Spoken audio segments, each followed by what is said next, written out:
Why do we experience culture shock? Imagine stepping into a place where everything feels unfamiliar.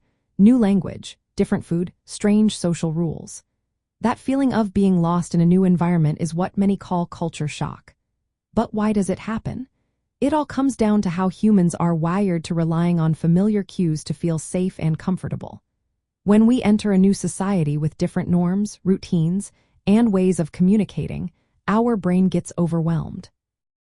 It struggles to process all this new information, which can make us feel anxious, confused, or even physically tired. Culture shock usually happens in 4 stages. First is the honeymoon phase, where everything seems exciting and new.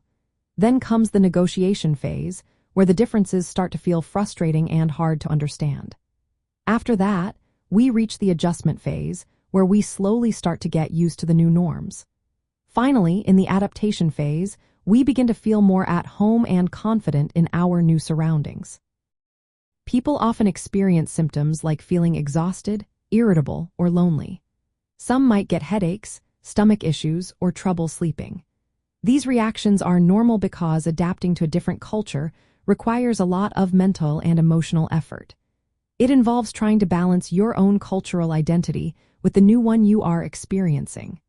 Sometimes, this can lead to feelings of self-doubt or even negative thoughts about the new culture. Understanding why culture shock happens helps us see that it's a natural part of adjusting to a different society.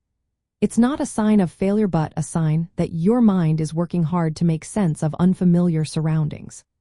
Practical ways to handle it include talking to others who understand your experience, learning about the new culture beforehand, sticking to familiar routines, and giving yourself time to adjust. In the end, humans depend heavily on familiar social cues to feel secure. When those cues suddenly change, our brain reacts with stress and discomfort. But as we adapt, we learn to navigate new norms and find a new sense of balance. This process shows how deeply culture influences our daily lives and how resilient we can be when faced with change.